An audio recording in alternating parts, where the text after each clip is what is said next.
नतीजे की शुरुआत खबरों की करेंगे और आज प्रधानमंत्री नरेंद्र मोदी ने जो बड़ी बात कही है उसी की बात करेंगे। देश में जब से केंद्र की मोदी सरकार वक्फ बिल लाई है, विवाद तो तब से ही शुरू हो गया था। सदन में जबरदस्त बहस छिड़ी, बिल ने कानून की शक्ल ले ली और कानून बन गया।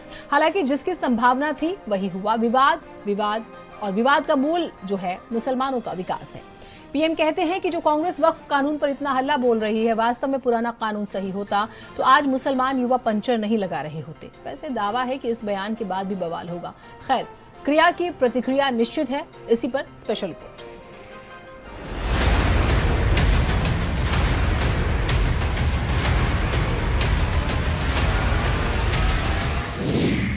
वक्फ की लड़ाई पंचर पर आई। बीजेपी कांग्रेस का दावा, हमने की मुसलमानों की भलाई। सवाल फिर क्यों हो रही है मुसलमानों के नाम पर सियासी लड़ाई? साल 2011 की जनगणना के मुताबिक हमारे देश में 17 करोड़ से ज्यादा मुसलमान हैं और इस बड़ी आबादी की जिंदगी को रातों रात बदल देने का दावा हमारे देश के दोनों बड़े दल कर रहे हैं। हुआ ये कि देश की संसद ने वक्फ कानून बनाया, जिसके तहत बड़े बदलाव किए गए। देश के पीएम कहते हैं कि इस कानून से मुसलमानों की तकदीर, तस्वीर सब बदल जाएगी, ऐसी जैसी उन्होंने सोची न होगी। पीएम तो कहते हैं कि देश आजाद होने के बाद 2013 तक वक्फ का कानून जो चलता था, 2013 में कांग्रेस ने कानून में संशोधन कर दिया ताकि चुनाव में वोट पा सके।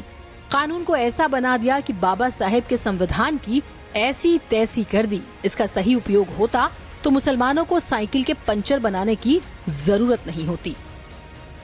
कांग्रेस की इस कुनीति का सबसे बड़ा प्रमाण वक्फ कानून है। देश आजाद होने के बाद 2013 तक वक्फ का कानून चलता था,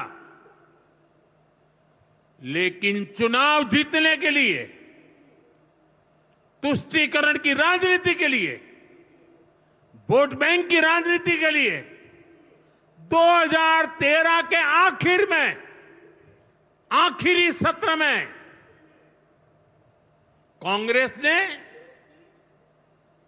इतने सालों तक चल रहे वक्फ के कानून में आनन फानन संशोधन कर दिया ताकि चुनाव में वोट पा सके।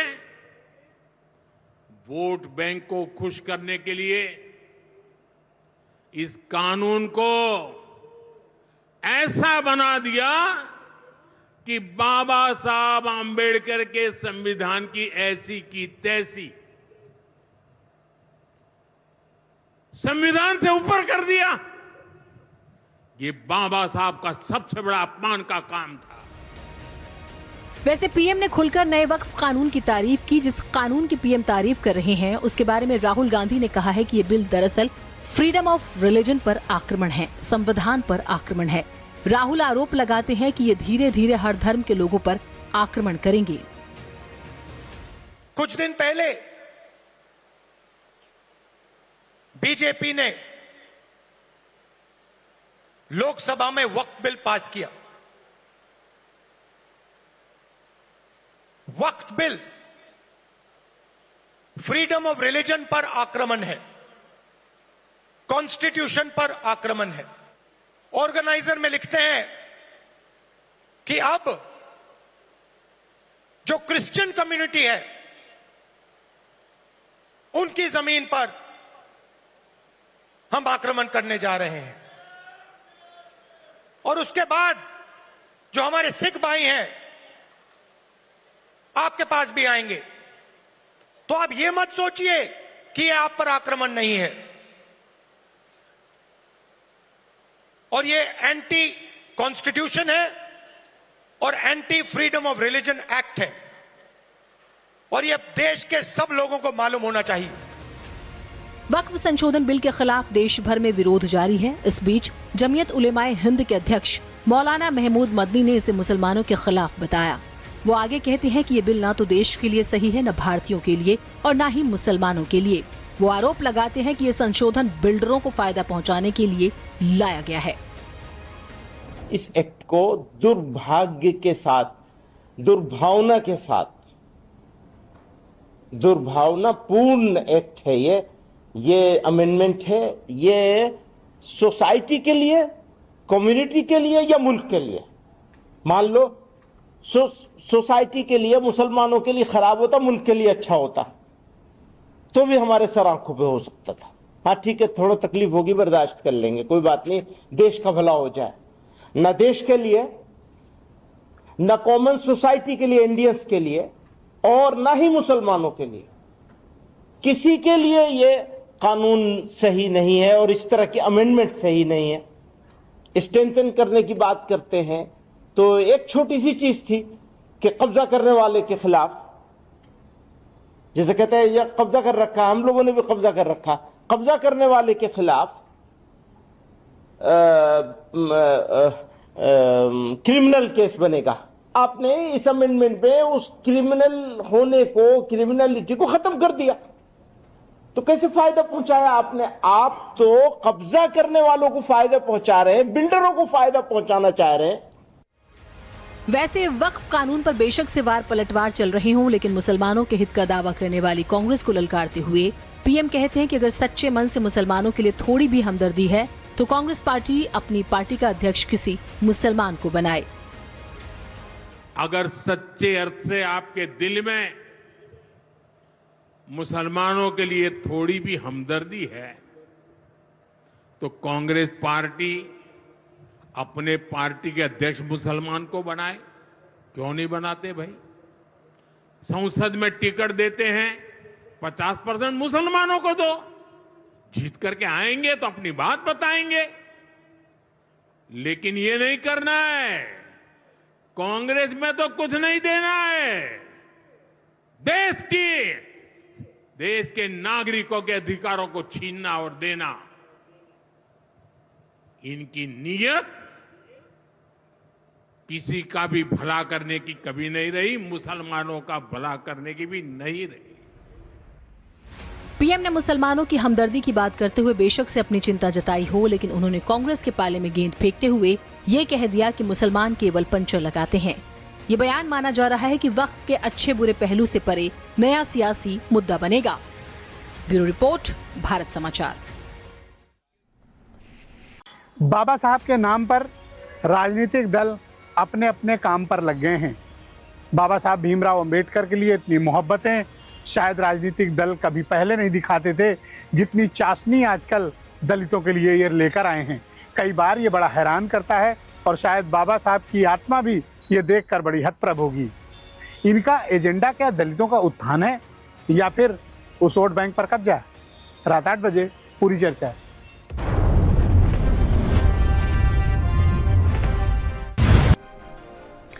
यूपी की सियासत में इन दिनों वसूली को लेकर जबरदस्त चर्चा हो रही है। चर्चा बनती भी है क्योंकि इसका जिक्र सूबे के मुखिया योगी आदित्यनाथ ने कर दिया है। उन्होंने आरोप लगा दिया है सीधा यादव परिवार पर। वो कहते हैं कि पहले भर्ती प्रक्रिया में चाचा भतीजे में प्रतिस्पर्धा होती थी कि कौन कितनी वसूली करेगा। आज सारे कार्य पारदर्शी तरीके से चल रहे हैं। जवाब अखिलेश यादव ने भी दिया। वो कहते हैं कि ये वही लोग हैं जो मुझे जान से मारने की धमकी दे रहे हैं। इन्हीं लोगों ने गांधी को गोली मारी थी। दोनों नेताओं के बीच विवाद इतने पर ही नहीं रुकता। आगे अपनी बात रखते हुए योगी कहते हैं कि समाजवादी पार्टी कहती थी कि बाबा साहब का स्मारक कहीं भी बनेगा तो हम उसे तोड़ेंगे, लेकिन आज बाबा साहब को सम्मान मिल रहा है। उनके मूल्यों और आदर्शों के प्रति पूरा भारत कृतज्ञता ज्ञापित कर रहा है। जवाब में अखिलेश यादव कहते हैं कि बाबा साहेब पर बड़ी बड़ी बातें करने वाले ये वही लोग हैं जो आगरा में तलवारें लहरा रहे हैं। एक दलित नेता को मारने निकले थे, रोज धमकियां दे रहे हैं। सरकार दलित और संविधान विरोधी है। अंबेडकर संविधान विरोधी है।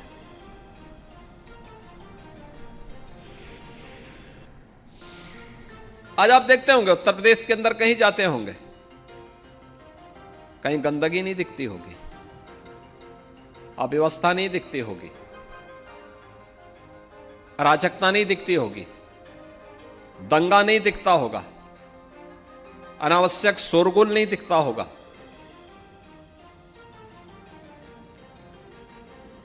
रूल ऑफ लॉ आपको उत्तर प्रदेश के अंदर अक्सरशः ये केवल भाषणों का विषय नहीं, जमीनी धरातल पर दिखता होगा।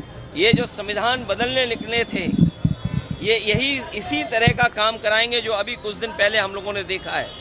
कि नंगी तलवारें चलेंगी, लाठी लेकर के निकलेंगे, और ये बिना बीजेपी की सरकार के संभव नहीं था। ये सरकार खुद शामिल थी। और जो प्रयागराज की घटना सुनने में आई है कि एक दलित परिवार के सदस्य के साथ जो घटना हुई, एक मामूली इसी बात को लेकर के कि वो अपना कुछ उससे बातचीत करना चाहता था कुछ चीज़ों को लेकर के। वो कौन लोग हैं जिन्होंने जिंदा जलाया? वो भारतीय जनता पार्टी के लोग हैं। वो कौन लोग हैं जो लाठी लेकर के घूम रहे हैं, बंदूक लेकर के घूम रहे हैं? वो भारतीय जनता पार्टी के लोग हैं। ये भारतीय जनता पार्टी के लोग डराना चाहते हैं। भर्ती की प्रक्रिया किसी भी विभाग में पारदर्शी तरीके से संपन्न हो। आप मुझे बताइए कि जो व्यक्ति पैसा दे करके भर्ती हो रहा होगा तो वहां जाकर के वो भजन थोड़े गाएगा। और यही होता था, यहां पे यही होता था, बोली लगती थी, चाचा भतीजे में प्रतिस्पर्धा होती थी कौन कितना वसूली कर ले। लेकिन आज ऐसा नहीं है। आज पारदर्शी तरीके से सारे कार्य चल रहे हैं। ये गोली मारने का भारतीय जनता पार्टी का पुराना षड्यंत्र रहा है। हालांकि हम लोग बाबा साहब भीमराव अम्बेडकर जी की प्रतिमा के पास खड़े हैं। बाईं तरफ राष्ट्रपिता महात्मा गांधी जी की प्रतिमा है।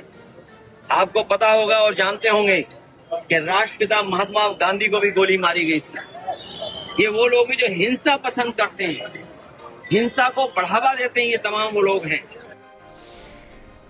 लखनऊ में एक बेहद ही विचलित करने वाली खबर सामने आई जब एक ही परिवार के 5 सदस्यों की मौत हो जाती है। यानी कि एक हादसे में 3 पीढ़ियां खत्म हो जाती हैं और पूरे परिवार में मातम छा जाता है। हुआ ये कि एक परिवार जो है जिसमें पति पत्नी, सास ससुर और एक छोटी सी बच्ची दर्शन करने के लिए राजस्थान जाते हैं खाटू श्याम के, लेकिन वो हादसे का शिकार हो जाते हैं, एक्सीडेंट होता है और उनकी जान चली जाती है।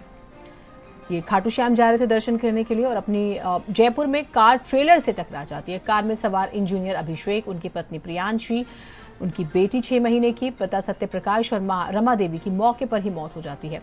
परिवार के अन्य लोग बताते हैं कि अभिषेक की शादी 3 साल पहले बैंक मैनेजर प्रियांशी के साथ हुई थी।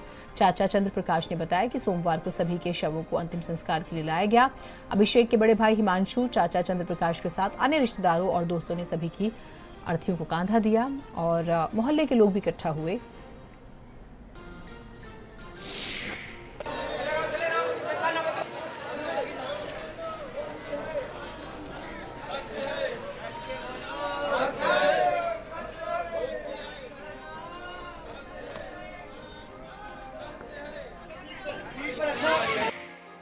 राजधानी लखनऊ में थाना ठावन के मुसाहिबगंज से एक परिवार जो है वो जयपुर गया था और खाटू श्याम मंदिर के लिए ये वरना गाड़ी से सवार होकर ये परिवार पहुंचा था। लेकिन वहां पे ये जो गाड़ी है वो हादसे का शिकार हुई, जिसमें एक ही परिवार के 5 लोगों को अपनी जान गंवानी पड़ी है। जिसमें अगर हम बात करें तो बुजुर्ग जो माता पिता हैं यानी सत्य प्रकाश और उनकी जो पत्नी है उनकी मौत हुई है। इसके अलावा जो सॉफ्टवेयर इंजीनियर है अभिषेक, इसके अलावा उसकी जो पत्नी है प्रियांशी जो बैंक मैनेजर थी लखनऊ के गोमती नगर इलाके में बैंक ऑफ बड़ौदा में। इसके अलावा उसकी 6 माह की जो बच्ची है श्री, उसकी मौत हुई है। तो आप देख सकते हैं कि ये वो पूरा जो परिवार है ठावन से यहाँ से 5 बॉडी को यहाँ पे आप देख सकते हैं कि अंतिम संस्कार के लिए जो है यहाँ पे लाया गया है। और 5 चिताएं आप देखिए कि जो 4 चिताएं हैं यानी दादा दादी यानी पिताजी और उनकी माँ की चिता जो है वो जल रही है। इसके अलावा जो अभिषेक है और इसके अलावा जो उनकी पत्नी है प्रियांशी, उनकी चिता जल रही है। आप देख सकते हैं कि एक ही परिवार के 5 लोगों की मौत हो जाना, आप समझ सकते हैं कि परिवार पर किस तरह का कोहराम जो है टूटा है। और जिस तरह से बॉडी जब यहाँ पहुँची है उसके बाद क्रिमेशन के लिए इनको यहाँ पे लाया गया है। पूरा जो मोहल्ला है, स्थानीय लोग हैं, जो परिवार के लोग हैं वो यहाँ पर पहुँचे हुए हैं। लेकिन जिसने भी इस हादसे को सुना है सभी को विश्वास नहीं हुआ, क्योंकि सभी का ये मानना है कि जो परिवार है वो काफ़ी मिलनसार था, काफ़ी जो है सरल स्वभाव के लोग थे। 5 लोगों का अचानक से परिवार के बीच से जाना, आप समझ सकते हैं कि कितना बड़ा संकट और कितना बड़ा दुख जो है इस परिवार के लिए है। कैमरा पंकज निगम साथ अनूप कुमार, भारत समाचार, लखनऊ। आज एक बड़ी खबर प्रयागराज से आती है। वही प्रयागराज जो बमबाजी के लिए किस जमाने में मशहूर था, ऐसा लग रहा है कि प्रयागराज में बमबाज रिटर्न हो गए। उत्तर प्रदेश के प्रयागराज से दहलाने वाला एक मामला सामने आया। प्रयागराज रीवा रोड पर नारीबारी इलाके में देर रात कार सवार लोगों पर बम से हमला किया गया। बाइक सवार 2 बदमाशों ने सरेआम कार को निशाना बनाकर बम फेंके और वो भाग निकलते हैं। बम के धमाके से वहां अफरा तफरी मचती है। स्वाभाविक भी है। हमले में कार सवार 3 लोग जख्मी हो जाते हैं। इस पूरे हमले में घटना रविवार रात करीब 9 बजे की बताई जा रही है। सीसीटीवी फुटेज में बदमाश कार पर बम फेंकते नजर आते हैं। इसमें साफ दिखता भी है कि बम फेंके जाने के बाद कार सवार लोग जो है घबराकर बाहर की तरफ भागते हैं और वहां अफरा तफरी मच जाती है। बमबाजी की घटना में कार सवार 3 लोग झुलस गए।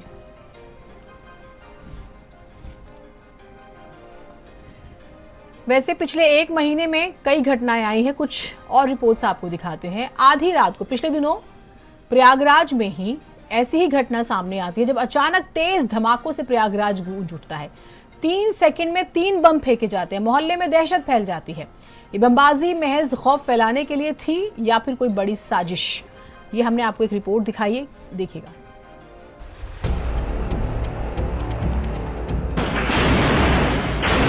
इतने बम मारेंगे कि पूरा इलाका धुआं हो जाएगा। वैसे ये डायलॉग तो आपने सुना ही होगा। कहा जाता है कि ये डायलॉग अपने इलाहाबादियों पर फिट बैठता है, अपने कुछ इलाहाबादियों पर। जी हाँ, यूपी का प्रयागराज यूं तो धार्मिक नगरी के तौर पर शोहरत पा रहा है, लेकिन इसके इतिहास में जाएंगे तो आपके होश फाख्ता हो जाएंगे। यहाँ चलते फिरते कुछ लोग बम बना लेते थे और फिर धमाका कर देते थे। ये अलग तरह का शौक था यहाँ के कुछ लोगों में। इसके इतिहास से पर्दा उठाएंगे, लेकिन पहले आप ताजा मामला समझिए। पहले सुनिए बमबाजी की जोरदार आवाजें। ये खुलेआम बमबाजी हुई है प्रयागराज के कर्नलगंज इलाके में। आधी रात को सन्नाटा अचानक धमाकों से गूंज उठा। 3 सेकंड के अंदर 3 बम फेंके गए और पूरा मोहल्ला धुआं हो गया। सीसीटीवी में कैद हुई वारदात में एक युवक पैदल दौड़ते हुए बम फेंकता दिखता है, फिर 2 साथियों के संग बाइक से फरार हो गया। माना जा रहा है कि प्लॉट विवाद में दबंगों ने खौफनाक हरकत की। पुलिस ने जांच शुरू कर दी है और आरोपियों की पहचान की जा रही है। प्रयागराज और बमबाज। प्रयागराज में बम से हत्या करने का पहला मामला साल 1972 में सामने आया। इंजीनियर की सादियाबाद में बमों से मारकर हत्या कर दी गई। दूसरी घटना 1974 में सामने आई। उमेश पाल की हत्या करने में गुड्डू मुस्लिम ने बम का ही इस्तेमाल किया था। दावा, इलाहाबादी बमबाज 2 तरीके से बम बनाते थे। एक वो बम होता था जो हत्या के लिए बनाया जाता था। इसमें गंधक, पोटाश, मेंशन, लोहे के छर्रे समेत बालू का इस्तेमाल होता था। ये बहुत जल्दी तैयार कर लिया जाता था। दूसरा ये वो बम बनाते थे जो महज दहशत फैलाने के लिए होता था। इन बमों में गंधक, पोटाश, छोटी गिट्टी का इस्तेमाल होता था। कई बमबाज ऐसे थे जो चलते चलते बम बांध लिया करते थे। एक और बड़ी बात, इलाहाबादी अपने इलाके में बमबाजी नहीं किया करते थे। बहरहाल बदलते दौर के साथ बमों से हत्या करने का दौर भी धीरे धीरे खत्म हो रहा है। बमों की जगह आजकल नए जमाने की पिस्टल और दूसरे वेपन्स इस्तेमाल हो रहे हैं। लेकिन कई साल बाद बमबाज प्रयागराज की सड़कों पर सिलसिलेवार कई देसी बम फोड़ते हुए सीसीटीवी में कैद हुए, जिससे एक बार फिर से इलाहाबाद की बमबाजी चर्चा में आ गई है। ब्यूरो रिपोर्ट, भारत समाचार।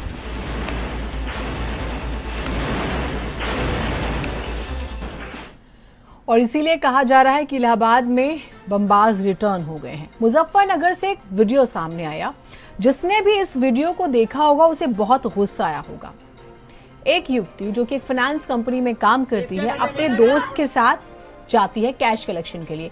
वापस आ रही होती है तो कुछ स्वघोषित धर्म के ठेकेदार, क्योंकि ये दोनों दूसरे धर्म से होते हैं, पकड़ लेते हैं, तंग करते हैं, बाल खींचते हैं, मारते हैं, गालियां निकालते हैं, सर का दुपट्टा तक खींच लेते हैं।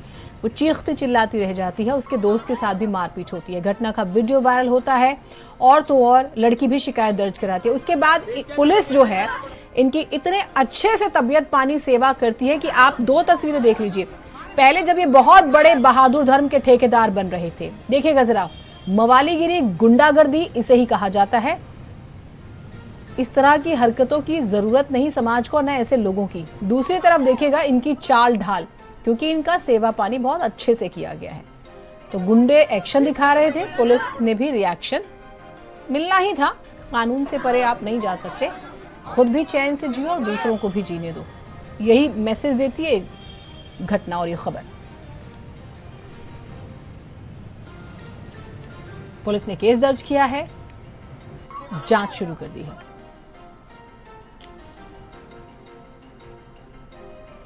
खबर फिरोजाबाद से। पुलिस का अजीबोगरीब कारनामा सामने आया। आरोपी की जगह एसीजी